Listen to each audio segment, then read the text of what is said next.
Halo, salam peternakan. Bertemu kembali dengan saya Jupri Banurea. Dalam kesempatan kali ini saya akan mengangkat video mengenai pertanyaan yang disampaikan kepada saya yang ada di kolom komentar ini.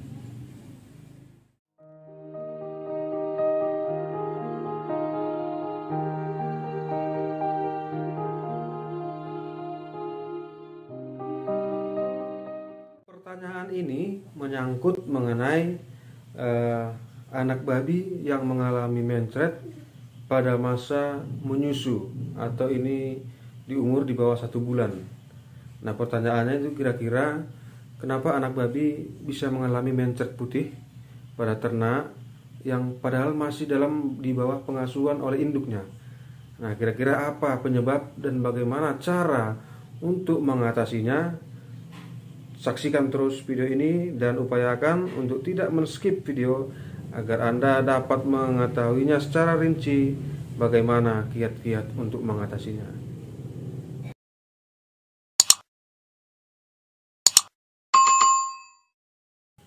Baiklah, saya akan mencoba menjelaskannya sesuai dengan kondisi peternakan babi, sesuai dengan ilmu pengetahuan dan juga pengalaman yang pernah saya alami. Nah, masa yang paling kritis dalam kehidupan anak babi adalah sejak dilahirkan hingga berusia 30 hari ataupun 1 bulan. Nah, pada usia ini anak babi sangat mudah terkena berbagai penyakit. Nah, salah satu penyakit yang sering menyerang anak babi ialah berak putih ataupun mencret putih atau biasa disebut white scores. Nah, mencret putih ini biasanya disebabkan oleh bakteri Escherichia coli atau yang sering disingkat dengan E. coli yang berkembang di dalam kandang. Nah, E. coli ini biasa masuk melalui tali pusar yang luka ataupun yang sakit sehingga menyebabkan bakteri ini masuk ke dalam tubuh anak babi. Nah, mencret putih juga bisa disebabkan oleh cuaca yang dingin, lantai kandang yang lembab. Nah, makanya itu peternak itu harus memperhatikan kebersihan kandang anak babinya, jangan sampai anak babi itu mengalami kedinginan, terutama pada musim dingin dan musim penghujan.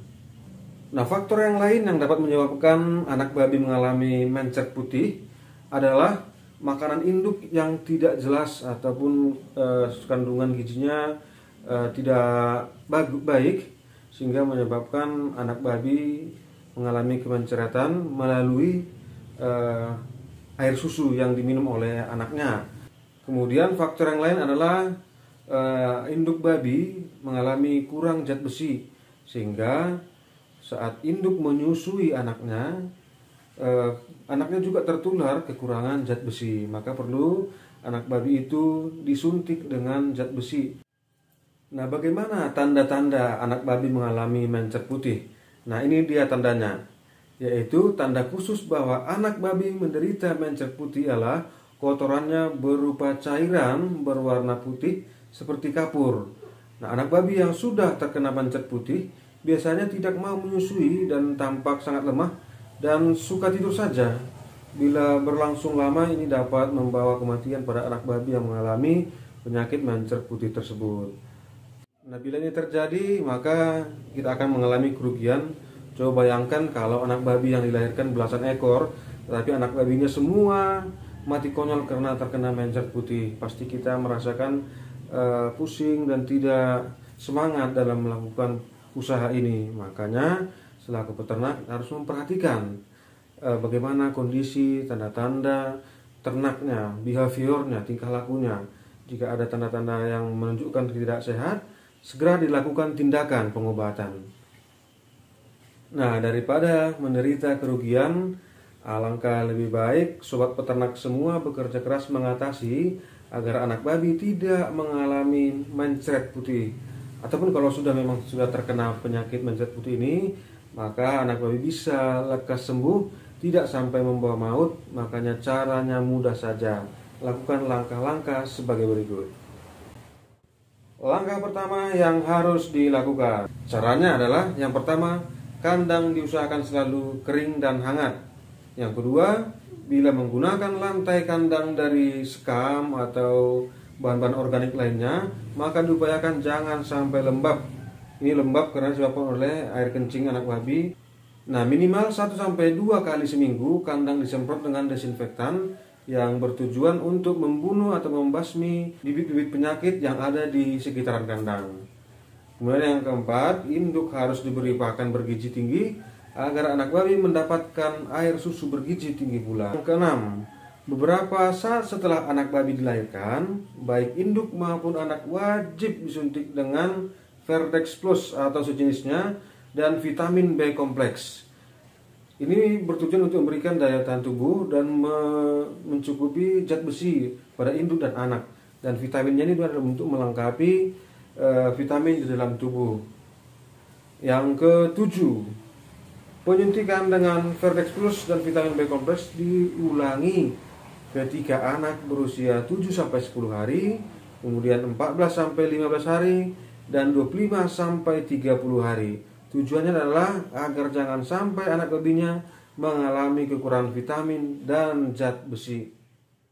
Itulah tadi langkah-langkah pertama yang harus dilakukan. Nah, ini langkah yang kedua adalah dengan cara pengobatan, yakni bila anak babi sudah terserang berak putih, yang harus diperhatikan dalam rangka pengobatan anak babi mencret adalah sebagai berikut. 1. Usahakan setiap saat melakukan pengamatan secara ketat. Jangan sampai kita lalai dalam melakukan pengamatan pada ternak babi kita. Kalau sudah kita lihat ada gejala-gejala mencret putih di lantai, kita perhatikan di lantai kandangnya, segera langsung pengobatan. Kemudian yang kedua, bila terlihat di antara anak babi yang sudah mulai menunjukkan gejala berak putih, tidak boleh terlambat, segeralah melakukan pengobatan. Kemudian yang ketiga, pengobatan cukup dengan menyuntikkan Verdex Plus dikombinasikan dengan vitamin B kompleks, dilakukan sekali sehari minimal 2 hari berturut-turut. Kemudian yang keempat, induk juga diberi suntikan Verdex Plus dan vitamin B kompleks atau sejenisnya. Ini tujuannya adalah untuk memberikan asupan vitamin pada induk babi. Dan Verdex ini adalah bahan utamanya adalah zat besi, sehingga induknya saat menyusui juga memberikan vitamin dan B kompleks melalui air susu kepada anak-anak babi. Nah, untuk dosis obatnya sendiri bisa dilihat pada kemasan. Di situ lengkap tertulis berapa cc untuk setiap kilogram bobot badan induk dan anaknya. Silakan dibaca baik-baik pada kemasannya tentang aturan pakai. Jangan sampai salah, karena penggunaan obat yang tidak tepat juga dapat mempengaruhi keberhasilan dalam pencegahan dan pengobatan anak babi yang mengalami mencret tadi.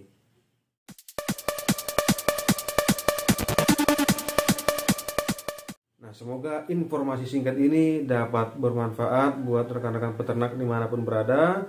Semoga usaha ternak pembibitannya bisa berkembang dengan baik. Dan tetaplah berbagi kebaikan kepada saudara-saudara kita, sahabat-sahabat kita peternak yang lain. Jangan kita sampai pelit ilmu.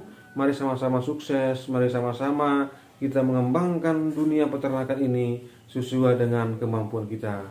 Dan melalui video ini juga saya menyarankan kepada sobat-sobat peternak semua untuk kiranya sudi berbagi, menyebarluaskan video ini di media sosial saudara, agar semakin banyak lagi kawan-kawan kita peternak di luar sana mendapatkan informasi baik ini, sehingga usaha peternakannya bisa semakin baik.